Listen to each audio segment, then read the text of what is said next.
Thank you, everyone, for taking the time today. When I joined the commercial real estate industry as a young accountant, I thought it would be really cool to be a real estate developer. And I think I love the idea of building something, leaving a little bit of a legacy. And then, of course, being an accountant, my mind shifts to the money.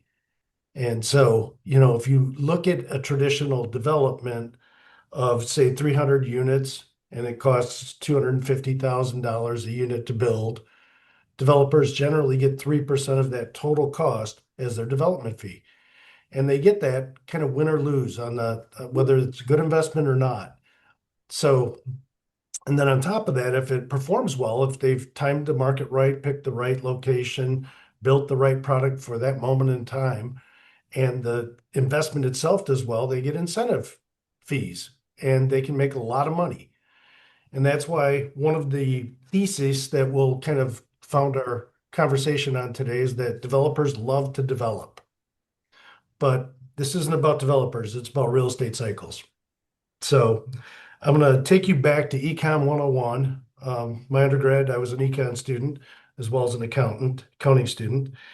And econ teaches us, as you probably will recall, that when demand exceeds supply, prices generally increase. In our case, because we're talking about apartments, we're talking about rents. So if there's greater demand than there is supply for apartments, rents should generally increase over time. Conversely, if the supply exceeds demand, you should have rents falling. But we all know that face rents alone don't necessarily fall. Sometimes there's a effective reduction in terms of net effective rents through things like concessions or free rent, inducements to lease, and those are effectively price decreases as we think about them. So we're going to shift gears for a second and really focus on the demand side of the world, the equation. So in the United States, and this has been the case for more than 20 years, household formation takes place at a rate of approximately 1 million units per year, which equates to about 1% of the total supply of apartments per year, give or take. And so there's kind of an implied built-in small amount of increasing demand over time. If we also think about other things that spur demand, migration, you know, people moving from high tax environments to low tax environments, say New York to Florida or California to Texas. Those are migratory patterns that would create demand in Texas and lessen demand in California or New York, for instance. You've got snowbirds who tend to move from cold climates to warm climates. Arizona is famously known for, people retiring there. And then the other thing that will spur a lot of demand is people follow jobs, right? So if a company relocates or opens up a factory, then what you'll see is that creates demand within that market. So, in Northwest Indiana, the Leap District, Eli Lilly has a $10 million project, 20 miles north of Indianapolis. I'm sorry, 10 billion. I understated that dramatically. $10 billion global investment, kind of flagship investment in it's the biggest thing happening in all of Indiana, and it's right in our backyard. So those are things that really create a lot of demand within the multifamily industry. Um, so on the face of it, shifting over to supply for a second, you would think supply doesn't really change unless somebody's building an apartment.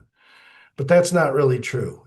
Supply can shrink a little bit for two reasons. You have losses from things like fires, or hurricanes, tornadoes, where a community's wiped out and boom, your supply drops a little. But the more persistent form of shrinking supply would come from basically, product becoming old or less relevant. So you've got, you know,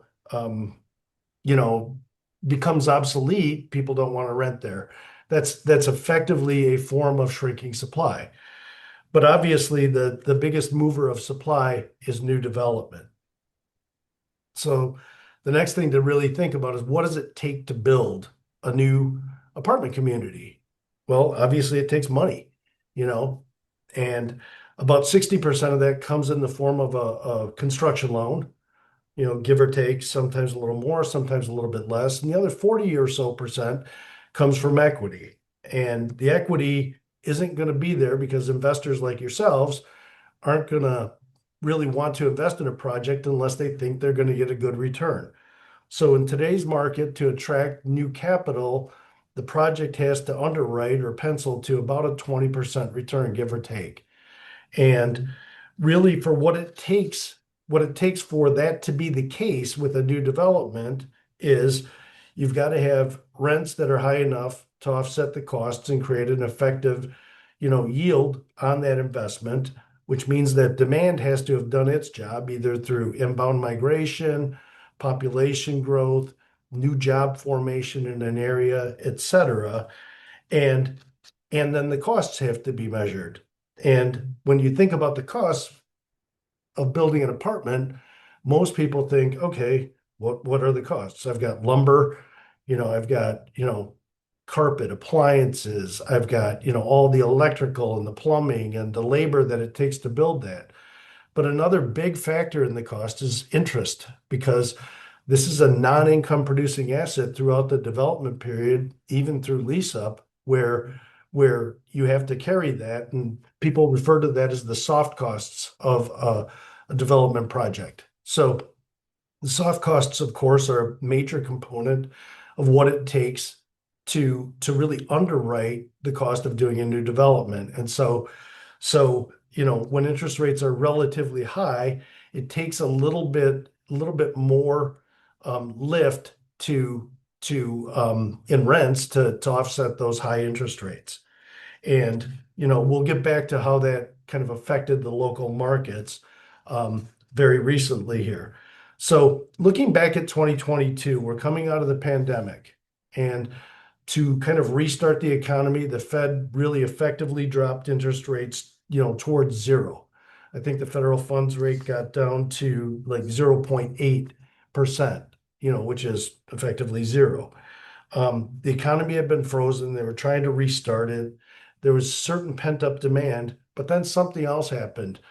A new phenomenon, we're on a Zoom call right now, um, work from home. And people decided that, hey, I don't have to be right where my job is. Certain jobs, obviously, you do. If you're a fireman, you have to be local. But if you're work for like a call center, you don't physically have to be there anymore because technology has made it so that people could migrate. And what we saw through the pandemic was a significant migration of people saying, hey, I want to go live where I want to live. Wouldn't it be cool to live in Nashville? Or I really like the scene in Austin. I want to move to a warmer climate, Florida, et cetera. And so we saw migration accelerate through the pandemic. And we also saw companies move around a little bit. We saw a lot of companies, like Tesla move from California to Texas, and the hedge funds move from New York to Florida. So we saw a lot of activity. And then you really ask yourself, what did the developers do? They saw these migratory patterns, they saw these fluctuations in demand much towards the Sun Belt, and developers do what developers will do. They developed, and boy, did they. It was an absolute pie eating contest in certain markets, like the Nashvilles, like the Charlottes, Austin, Texas, parts of Florida, Arizona, et cetera. It was really kind of amazing. There was an absolute wave of supply in these markets. But, and that oversupply, demand was shifting, but it got to the point where it really was oversupply. There was supply well in excess of demand. And so you saw vacancies rise, you saw rents softening, if not falling. Net effective rents were way down. So, I want to step back and I'm going to give you some statistics. So I'm going to read these and I'll read these, try to be careful with them. In the Midwest from 2018 to 2020, depending on which market you're in, we averaged about 1.5 to 2.5% of those markets' inventory as development per year. So, so in other words, if we had a 100 million square foot market, we would develop 1.5 to 2.5 million square feet in that market. Obviously, multifamily is units, not square feet. But during the peak in 22 to 24, fueled by these low interest rates, migratory patterns in the Midwest, that spiked to 2.8 to 4.5. So normal 1.5 to 2.5 during the peak, 2.8 to 4.5. Now we're going to compare and contrast that with the Sunbelt markets. In the Sunbelt markets, because migration south has been a long and persisting pattern that was really just accelerated by the pandemic. Normal from 2018 to 2020 was about 3.5 to 5.5% of inventory. During that peak in 2022 to 2024 in Sunbelt markets, depending on which one you really look at, that spiked to 7.5 to 15% of inventory. So some markets were experiencing 15% supply growth all of a sudden. And that's what we talked about when we said the supply wave had really hit those markets. So again, that's almost 3x depending on which submarket you're really looking at in those Sunbelt markets from normal activity to peak activity. So not surprisingly, when a market gets overbuilt, the owners, the developers, they can get hurt, and that's what we're seeing. So looking at the markets and kind of thinking about where are we now in the Midwest market. So I'll go through the Midwest first and then the second, and we can talk about the differences. So in the Midwest, we definitely saw an uptick in development activity, as I mentioned, about about a doubling from normal activity to peak. So, and yet relative to the Sunbelt markets, it was a little bit more moderate. So maybe not a full pie eating contest, maybe just an extra slice, if you know what I mean. The current interest rates having spiked up a little bit have really effectively shut down the development pipeline picture in most markets. Because again, when the Fed increased those rates, and I'll get down to the exact numbers in just a second, but when the Fed increased those rates, all of a sudden deals that used to pencil didn't pencil. And so we're not seeing as much new supply. There's distress for owners and developers who finance projects under the near zero interest rate paradigm. Fast forwarding to today, where interest rates have moved up precipitously, and those if they're having to refinance those projects or reset interest rate protection agreements, things like that, they're experiencing some level of distress. But it's not really Armageddon, because the wave of development supply wasn't quite so bad. But what we're seeing in the Midwest is that owners aren't selling unless they have to. They're holding on, living to fight another day, and we haven't seen widespread distress. Most owners are hanging in there because the markets are resilient. We're seeing modest population growth, modest job growth throughout the Midwest. All the reasons that BAM is traditionally focused on those Midwest markets really has kind of protected our downside through this cycle. Compare and contrast that to the Sunbelt markets, where there was significant oversupply in certain pockets. I hate to pick on Nashville and Austin, but I love to pick on Nashville and Austin. Mostly because they really experienced some of the largest increases in overall supply, and therefore the level of distress, the amount of vacancy, concessions, et cetera, in those markets is really somewhat overwhelming. Net effective rents are really fallen. There's meaningful vacancy still yet to be absorbed in those markets. So, in the Midwest, kind of most of our properties in the markets that we own are hanging in there around 90% leased. In the Sunbelt markets, that's not the case. It really is not. There's a lot more distress. And because that distress is so widespread, there's a lot more transaction activity. where banks aren't willing to extend loans. People are being forced to sell because their capital partners are absolutely terrified and panicking. They've seen a couple of years of falling rent. They've seen, persistent and terrible vacancy. And so what we're seeing in the Sunbelt markets is higher transaction activity, but also much deeper discounts. So I'd like to shift gears for 1 second and talk a little bit about some of the real historical anomalies back in time that we can all kind of wrap our minds around, particularly older people my age. So the first I wanted to talk a little bit about was the S&L crisis of 1989. And it was brought on by the Tax Reform Act of 1986. Um, because of tax shelter syndicators, which were really not economically incentivized. They were actually incented to lose money. So the overall market had a state of significant overbuilding. Um, the structural tax change of the Reform Act of 86 kind of eliminated the ability to continue to take the losses that were being generated by these properties, and it led to widespread financial distress. Through the period in 1989, over 1,000 savings and loans, which were one of the primary ways people financed multifamily projects back then, went bust. And and the government had to form the RTC in order to manage and handle the loans that were held by the institutions that had failed. It was absolute terrible, really hard to believe by today's standards. Fast forward to kind of 2009 and what we all call the Great Financial Recession or the GFC. It was the subprime crisis led by crazy lending standards for single family homes. There were tens of thousands of people who got, foreclosed on. There was a massive financial credit crunch where the banks were in distress and the government was having to lean in and save them. It was basically, it turned into financial contagion.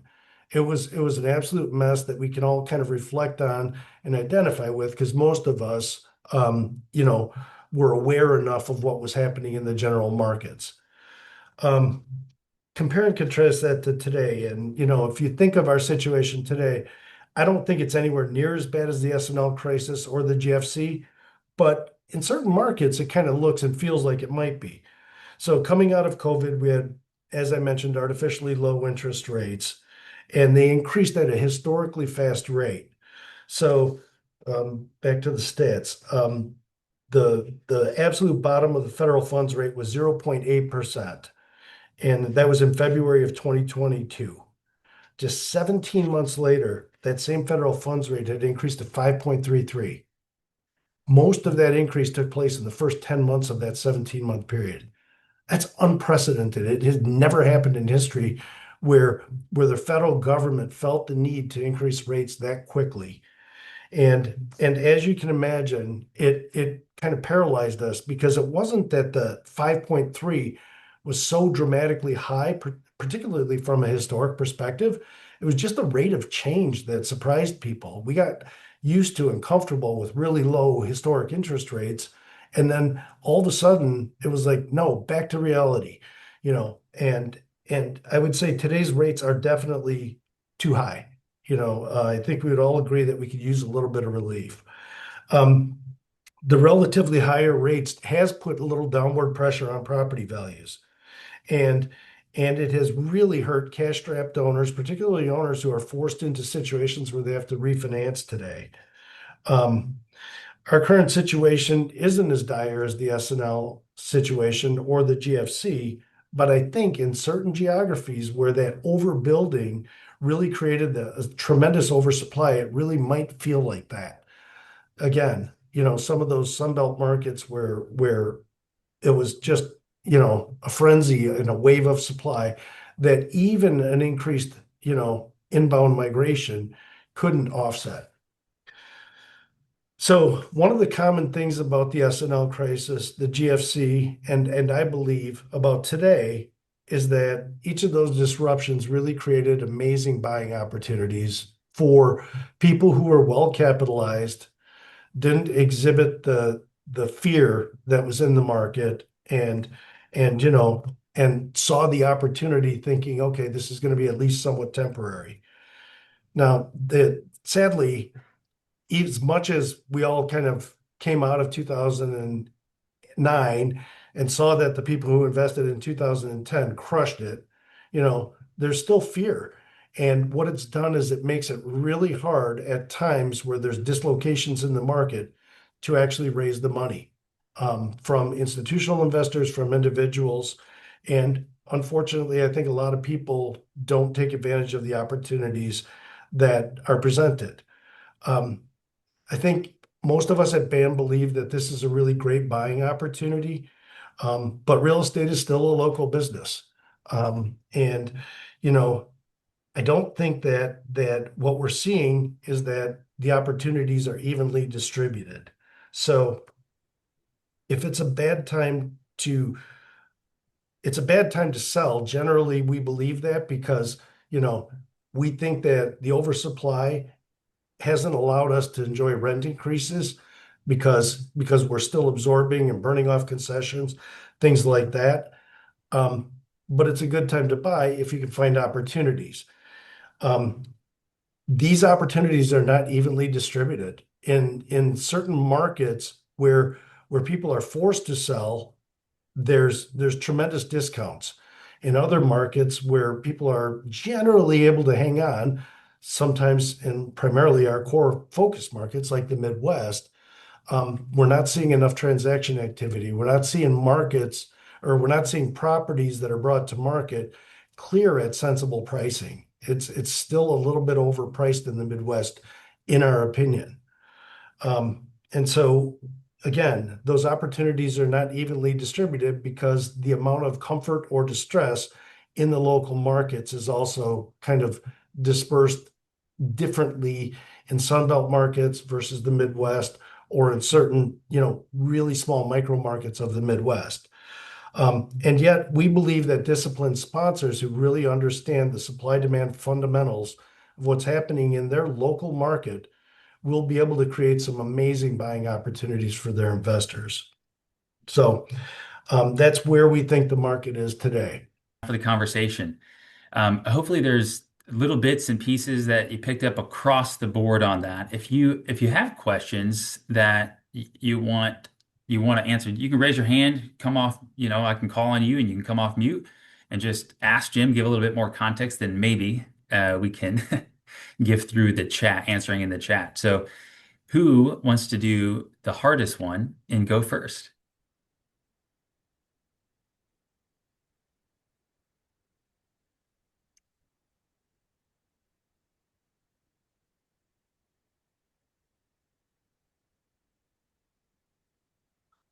Anyone? Anyone? Come on, I'm not that good. Jim, Everyone, you were everyone so in the thorough. chat, Nick. There's a question in the chat. Ah, yeah. What do you similarities, Jim, do you see between the Wilmington market and the Midwest? I think the Wilmington, there's some similarities and then some dissimilarities. Look, this is a high growth market. Um, the supply wave was profound in Wilmington. Um, uh, what is it? I think 42% of their total inventory has been delivered since the year 2000. So you can imagine the shift. Um, but what's similar is the cost of this market. Renters spend just 19% of their take-home pay on rent in the Wilmington submarket. Um, and because it's a relatively high income area, median area income is about 99,000. The rent is only 19% of that, and yet the median home price is $470,000 in this area.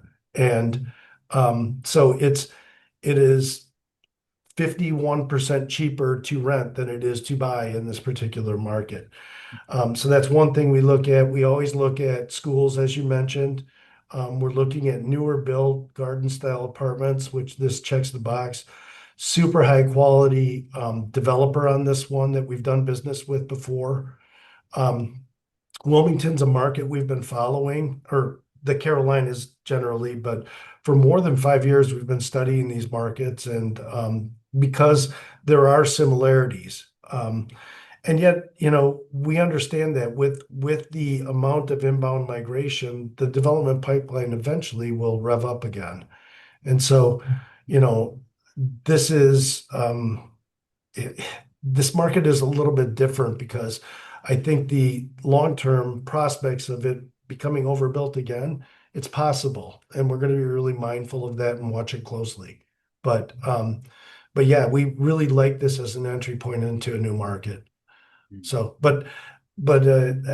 again, I don't think this should be a commercial for this development or this particular acquisition. I'd really love to know if people have other general questions about cycles or if this is a good case study and they do want to talk about it.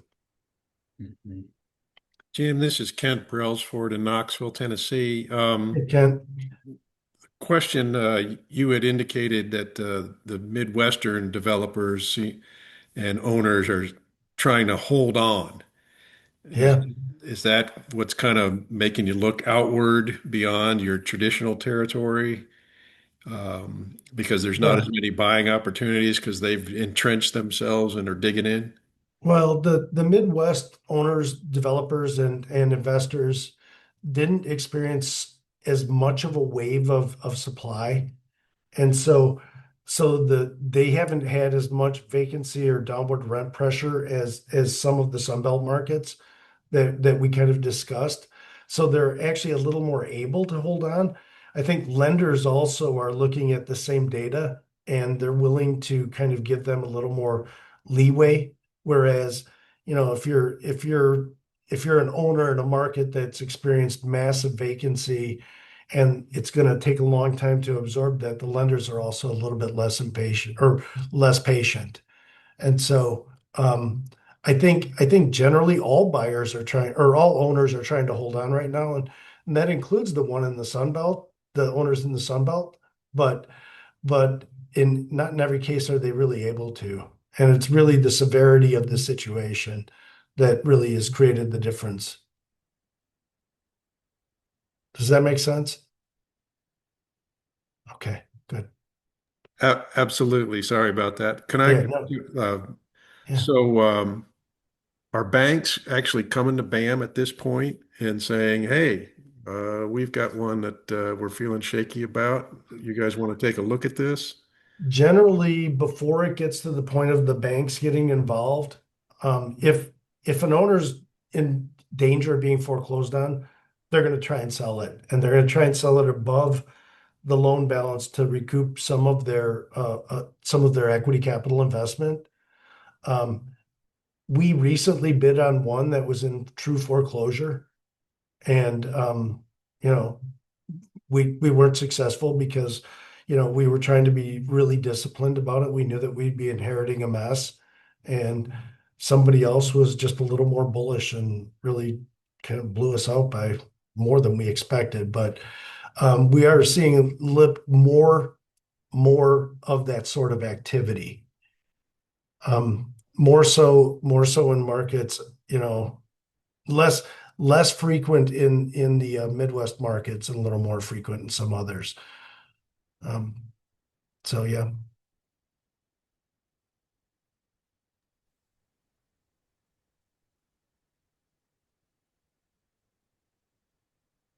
A lot Jim, quieter this time than I got a normal. question for you, Jim. There we Is okay. there go. any historical basis or data that would surround timing on anything on where you see kind of historically it took 12, 24, 36 months for these properties to, really ramp up and once absorption hit, or is there anything you can kind of point to? It obviously depends on the area, but maybe there's It something does. here. Yeah, it's really local, Max. I mean, that's a good question because I think the short answer is one size does not fit all. And if you don't really understand the local market dynamics and you're not looking at all the data, inbound migration, job creation, um, pipeline. There's there's the pipeline where you can see there's a shovel in the ground and somebody started a new big project, but then there's, what's on the drawing board. So who's in for permit? You know, what are people really, looking at doing? Um, you as much as we can't always time the markets from a capital markets perspective, understanding the supply demand fundamentals is really it's just doing the work. So yeah, the data is available today. Jim, Tim just asked a question. Do you have an example due diligence packet that BAM uses the to evaluate the markets where we invest? Well, what I would tell you, Tim, is we're not out there evaluating every single market. We're being very selective because, um, first of all, we want to be good stewards. We want to try and invest where we can do more than one project. Um, up until recently, we found more than enough supply of really good investment opportunities in the markets that we focused on. So we haven't really needed to venture out. We knew that if we were looking outside the Midwest, that we were going to focus on something relatively close, something that was affordable, something that, exhibited a lot of the same demand drivers as the markets we like in the Midwest. So, um, I think that the answer, Tim, is not really, we're following the data and just trying to be measured and methodical, and it's much more of a slow sequential process and not one of those things where we're using a ton of data to evaluate all markets at all times. Yeah, I think one point to that too, Jim, is like just specifically on, this North Carolina asset that we just purchased. We've been collecting data and looking in the Carolinas for the past 5 years. That's And right. so we've been following, we've been paying attention, but we just Yeah. haven't seen it to be where we want it to be, even though there were a lot of the signals and the signs that this would be a good market that we might want to be in someday. But how glad are we didn't go in 5 years ago? Yeah, yeah, exactly. That's right. Yeah, Jared, if you want to come off mute. Yeah, hi everyone. Just wanted to ask a question from the perspective of a newer investor, shall we Sure. say. So I just purchased my first real estate investment last year. It's a 4 unit in Cincinnati. And Congrats. stabilizing that over this year, getting some new renters, doing some renovations, but interested in, growing and scaling up to, multifamily, but probably starting with, 10 unit building, 15 unit buildings, 20 unit buildings, things like that. Look, still probably in the Cincinnati market, or Midwest, but Cincinnati is my main focus as I live in Los Angeles, and investing out here is, hairy business. So Yeah. anyway, just curious to hear like if you have any data on smaller multifamily and whether you're seeing similar trends in those kinds of markets, or whether there's any major differences, or just kind of advice that you would have for starting small and scaling from there. Some of the biggest differences between looking at anything between, say, 4 and 20 unit projects is the competitive investor that you're kind of facing. So in the markets where we're shopping, there's times when we can, be competing against some of the biggest investors in the nation, for some of these projects. I think, the four flats are much less. It's a segment of the market where you're dealing with other high net worth investors like yourself, but generally they have a lot of local market knowledge because they're usually based locally. Um, I'm sure you've experienced it, but the other big factor is when you have a vacancy, you have 25% vacant in your project. And um, your projects kind of smooth that out and allow us to, not mind about losing one tenant as much and see our rent roll kind of roll over more naturally. I, you know, but we like Cincinnati. It's a good market that is fairly steady. It exhibits a lot of the Midwest characteristics that we've built our business on. And by the way, we bought in Wilmington, but we're not done with the Midwest. We love the Midwest. Right now, we're just seeing, it's harder to uncover opportunities here. We're not stopping though. We will continue to search and markets also ebb and flow. So, the market that's a little tougher to buy in today could present great buying opportunities tomorrow. So I don't know if that answers your question, Jared, but happy to try again if need be. No, that's helpful. Yeah, I was just curious if you're seeing still some of the same qualities of the larger Midwest multifamily as far as them, the buy is not really being there yet, and the owner still being kind of entrenched, or whether there's more or less or the same amount of pain in some of the smaller multifamily properties. Yeah, my instinct is probably so. I think, it's not just that financing got more expensive, it's that capital got a little stingier because, they're not, you know, when we see like investors tend to come to us when they have other investments paying off. When people aren't able to sell, they're also not able to buy. So, you know, Yeah. yeah.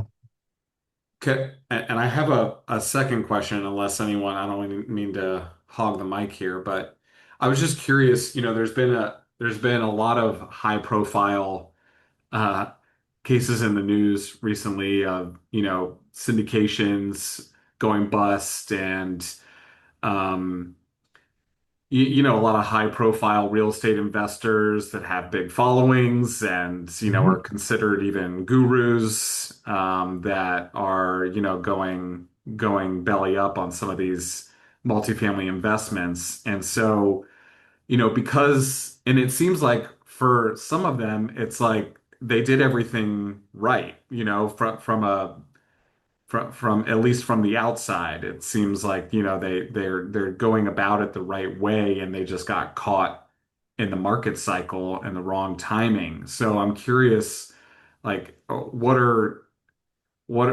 you have any advice for investing confidently, not With sponsors. knowing what the Yeah. market cycle is going to be able to do, so that you're not, caught up in one of these Yeah. situations that you can't really control what the market does? Yeah. I mean, look, nobody can confidently tell you that they plan for every contingency, but you know, one of the things we pride ourselves on is making sure that we have adequate reserves.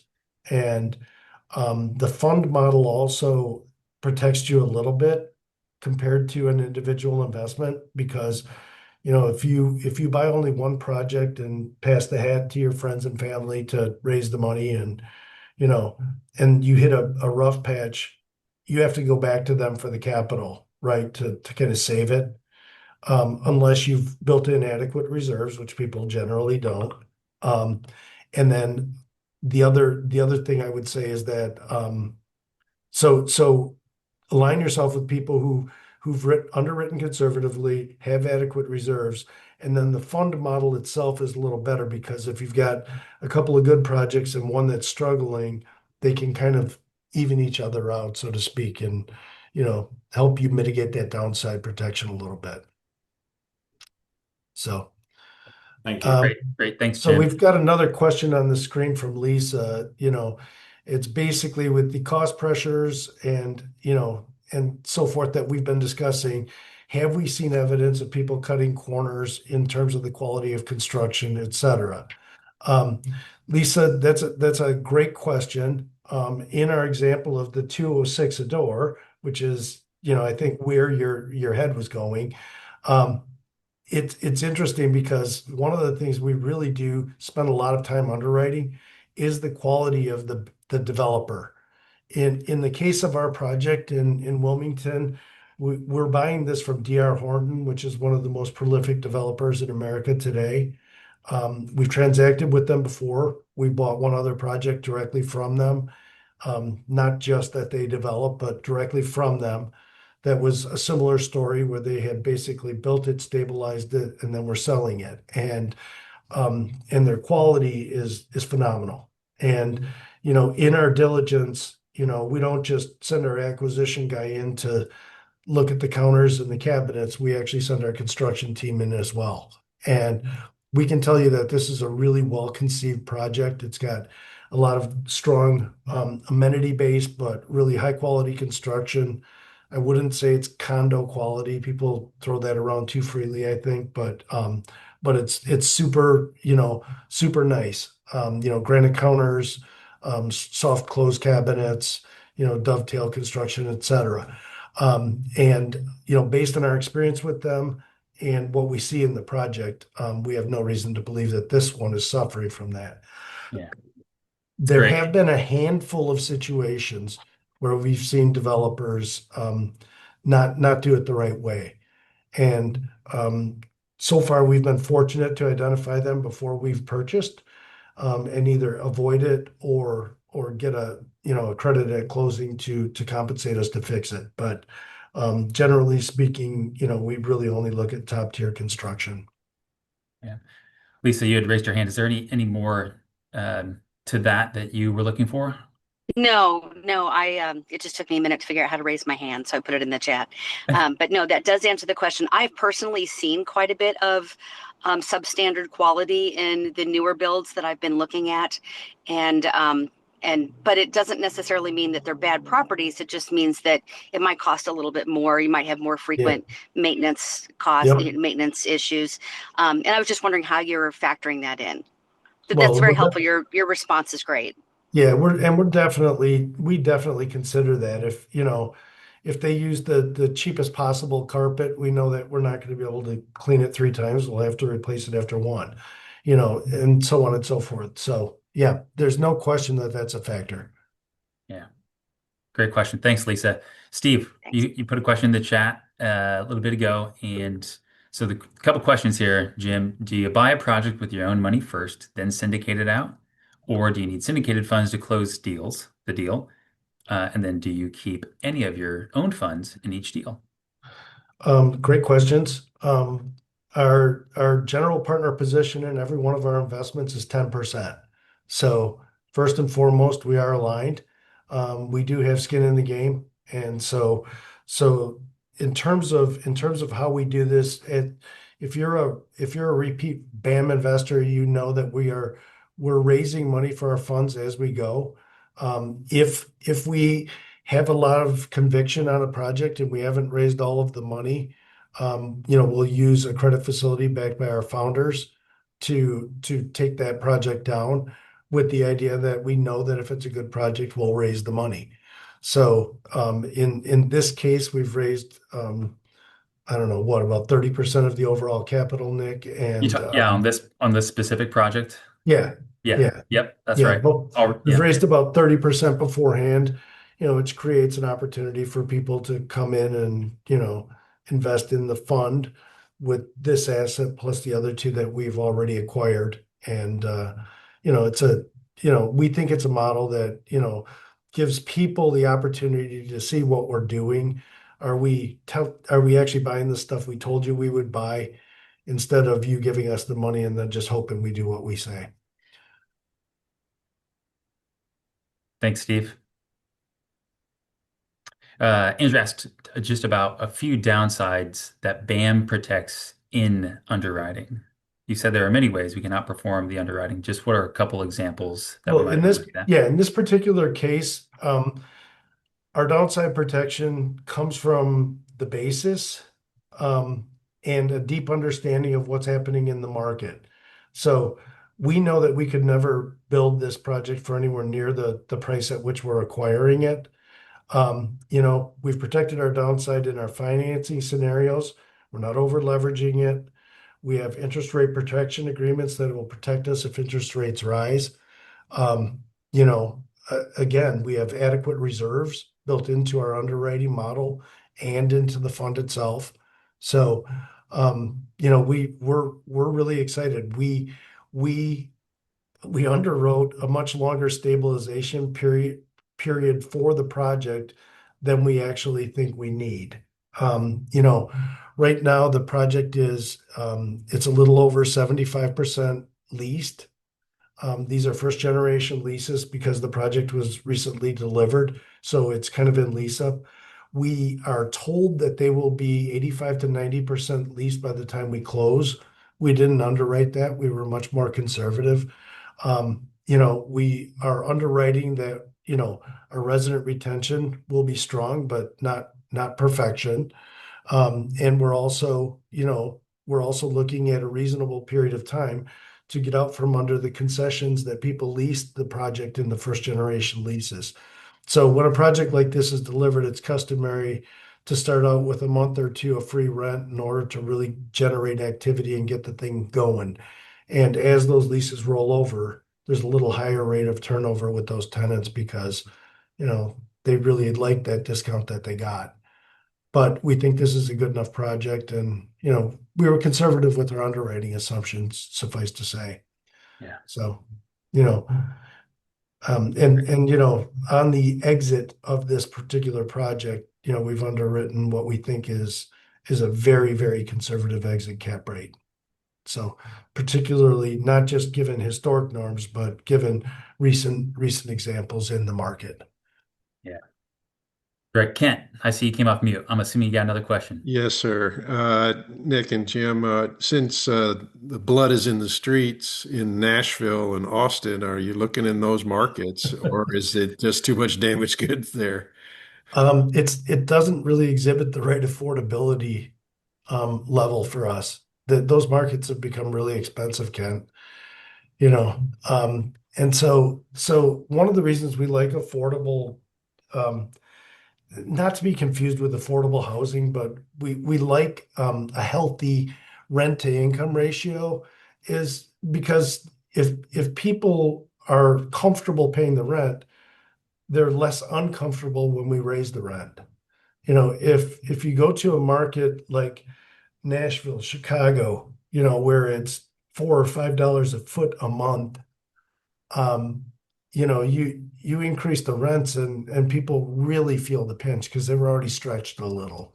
So that's probably the number one thing where we would contemplate in thinking about new markets is, we want to own projects where people can afford to pay the rent. So, good schools and we're also, as much as we think we're taking an opportunistic view of the world and buying at the right time, we don't want to be forced to exit the market. So we like a really healthy long-term pattern in the markets we contemplate as well. So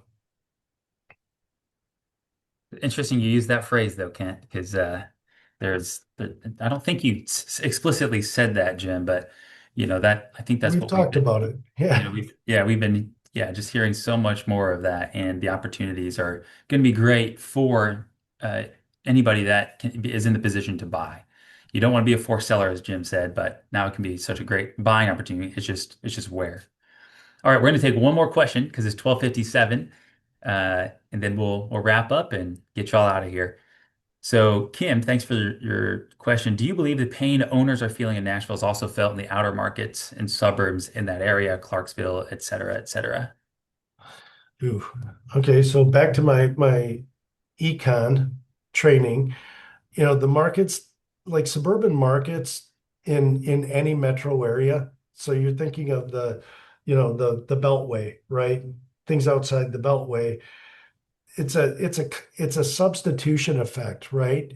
If if those areas are cheaper, people may flock there, when the center gets really expensive.